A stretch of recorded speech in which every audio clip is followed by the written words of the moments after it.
Assalamualaikum warahmatullahi wabarakatuh. Perkenalkan, nama saya Nur Afni dengan NIM D022208 dari kelas Informatika D. Baik, di sini saya akan menjelaskan apa itu optik atau cahaya. Cahaya merupakan salah satu contoh gelombang elektromagnetik yang dimana gelombang tidak memerlukan medium sebagai media penempatannya. Misalnya pada siang hari tampak terang karena cahaya matahari menerangi bumi. Walaupun matahari berada jauh dari bumi dan dipisahkan oleh ruang hampa di ruang angkasa, namun cahaya matahari mampu sampai di bumi. Ada dua macam sumber cahaya, yaitu sumber cahaya alami dan sumber cahaya buatan. Sumber cahaya alami merupakan sumber cahaya yang menghasilkan cahaya secara alamiah dan setiap saat. Contohnya, matahari dan bintang. Sumber cahaya buatan merupakan sumber cahaya yang memancarkan cahaya karena dibuat oleh manusia dan tidak tersedia setiap saat. Contohnya lampu senter, lampu neon, dan lilin. Adapun hukum pemantulan cahaya, yaitu cahaya yang mengenai suatu permukaan atau bidang pantul akan dipantulkan. Mekanisme pemantulan yang terjadi dapat diselidiki dengan menggunakan sebuah alat yang dinamakan cakra optik, dan berdasarkan hasil pengukuran diperoleh hukum pemantulan cahaya sebagai berikut. Pertama, berkas sinar datang, sinar pantul, dan garis normal berada pada bidang datar dan berpotongan di satu titik. Yang kedua, sudut sinar datang sama dengan sudut sinar pantul. Adapun pemantulan cahaya pada cermin. Cermin merupakan satu bidang licin yang dapat memantulkan seluruh cahaya yang jatuh padanya. Secara garis besar, cermin dapat dibagi menjadi 3 jenis, yaitu cermin datar, cermin cekung, dan cermin cembung. Karakteristik pemantulan oleh masing-masing cermin ini dibeda-beda, sehingga pembentukan bayangannya pun akan berbeda-beda pula. Ada 2 jenis bayangan yang dibentuk dari pemantulan, yaitu bayangan nyata dan bayangan maya. Bayangan nyata merupakan bayangan yang terbentuk dari perpotongan garis cahaya-cahaya pantul. Bayangan nyata dapat ditangkap oleh layar. Bayangan maya merupakan bayangan yang terbentuk dari perpotongan perpanjangan garis cahaya-cahaya pantul. Sekian dari saya. Wassalamualaikum warahmatullahi wabarakatuh. Assalamualaikum warahmatullahi wabarakatuh. Perkenalkan, nama saya Rahmatullah dari kelas Informatika D dengan NIM D022234. Di sini saya akan melanjutkan materi yang sebelumnya sudah dibacakan, yaitu pemantulan cahaya dan pembentukan bayangan. Pada pemantulan cahaya, lintasan sinar dapat berbeda tergantung pada bentuk permukaan pemantul. Ada 3 jenis permukaan pemantul. Yang pertama, pemantulan oleh permukaan datar. Pada permukaan datar, sinar cahaya datang secara tegak lurus. Ketika sinar tersebut memantul, lintasan sinar yang dipantulkan akan sejajar dengan lintasan sinar yang asli. Dengan kata lain, sudut pantul dengan sudut datang ini dikenal sebagai hukum pemantul datar. Kemudian yang kedua, pemantulan oleh permukaan cekun. Pada permukaan cekun, ketika sinar tersebut memantul, lintasan sinar yang dipantulkan akan menyebar keluar dari pusat ke lingkungan permukaan pemantul. Sudut pantul akan lebih besar dari sudut datang. Dalam pemantulan cekun, sinar cahaya yang paralel akan berkonvergensi di titik fokus. Kemudian yang ketiga, pemantulan oleh permukaan cembung. Pada permukaan cembung, sinar cahaya datang secara tegak lurus. Ketika sinar tersebut memantul, lintasan sinar yang dipantulkan akan berhimpit ke arah pusat lingkup permukaan pemantul. Sudut pantul akan lebih kecil dari sudut datang. Dalam pemantulan cembung, sinar cahaya yang paralel akan tampak berasal dari titik fokus. Dan kemudian, pembentukan bayangan menggunakan pemantulan pada cermin datar, cekun, dan cembung. Lintasan sinar juga akan berbeda tergantung pada bentuk cermin tersebut. Jadi yang pertama, pada pemantulan terhadap cermin datar, secara geometrik, ukuran benda sama dengan ukuran bayangan dan jarak benda sama dengan jarak bayangan. Sifat bayangan yang dihasilkan oleh sebuah cermin datar adalah maya, tegak, dan sama besar dengan bendanya. Yang kemudian kedua, cermin cekun yang merupakan bidang pantulnya melengkung ke dalam. Dengan menggunakan hukum pemantulan dan pendekatan sinar paraksial, maka diperoleh sinar-sinar istimewa yang dapat digunakan untuk melukiskan lintasan sinar pada pembentukan bayangan oleh cermin cekung, yaitu sinar datang sejajar sumbu utama dipantulkan melalui titik fokus, lalu sinar datang melalui titik fokus dipantulkan sejajar sumbu utama, dan sinar datang melalui titik pusat dipantulkan melalui titik itu lagi. Dengan menggunakan sinar-sinar istimewa, maka pembentukan bayangan sebuah benda titik yang berada di depan cermin cekung dapat dilukiskan seperti pada gambar berikut. Jika benda titik di atas diganti dengan sebuah benda tegak, maka lintasan sinar pada pembentukan bayangan oleh cermin cekung adalah seperti pada gambar di samping. Yang ketiga, pembentukan bayangan oleh cermin cembung.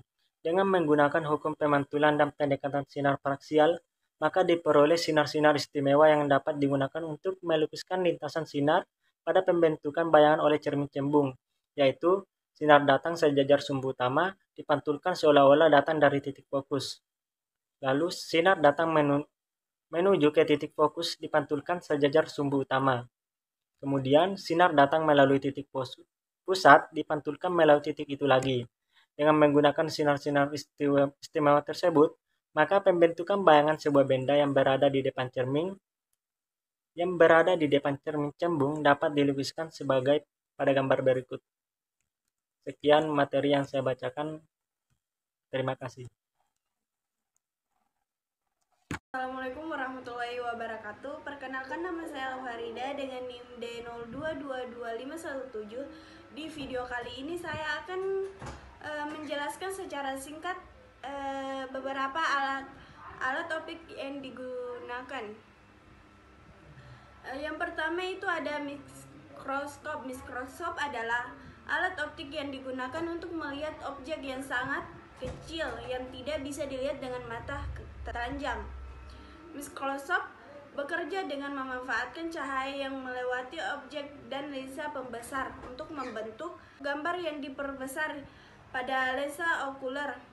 Ada beberapa jenis mikroskop, termasuk mikroskop cahaya, mikroskop elektron, dan mikroskop fluoresensi.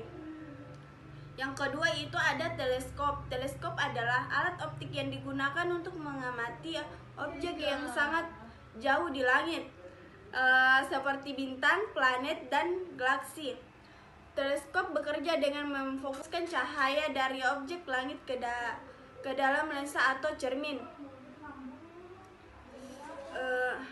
yang kemudian diperbesar oleh lensa okuler sehingga pengamatan dapat melihat objek tersebut dengan lebih jelas. Kemudian ada kacamata. Kacamata adalah alat optik yang digunakan untuk memperbaiki gangguan penglihatan seperti rabun dekat atau miopik, rabun jauh atau hipermetropik, dan presbiopik atau kesulitan melihat objek pada usia tua. Kacamata bekerja dengan menggunakan lensa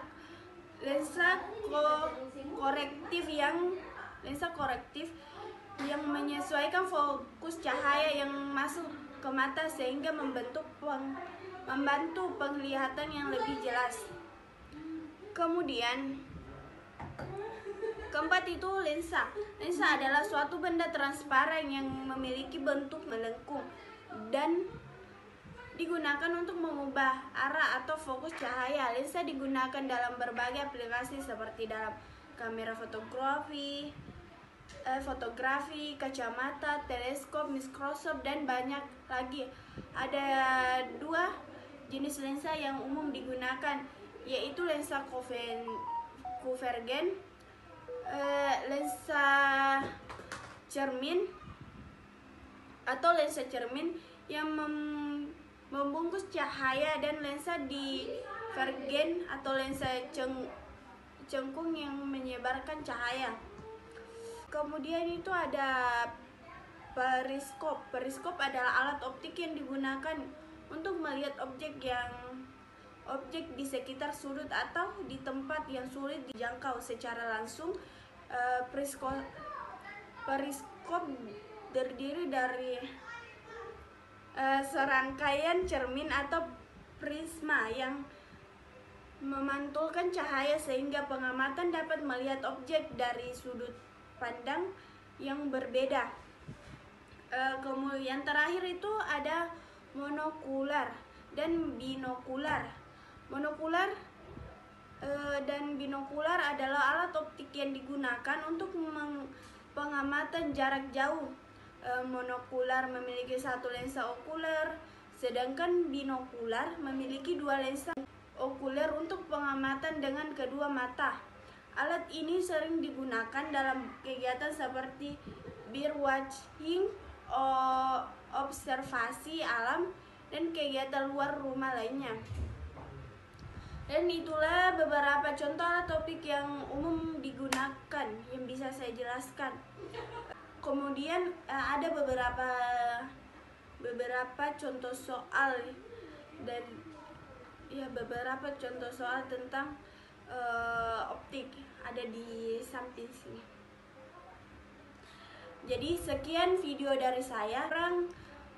Lebihnya mohon dimaafkan. Wabillahi taufiq wal hidayah. Wassalamualaikum warahmatullahi wabarakatuh.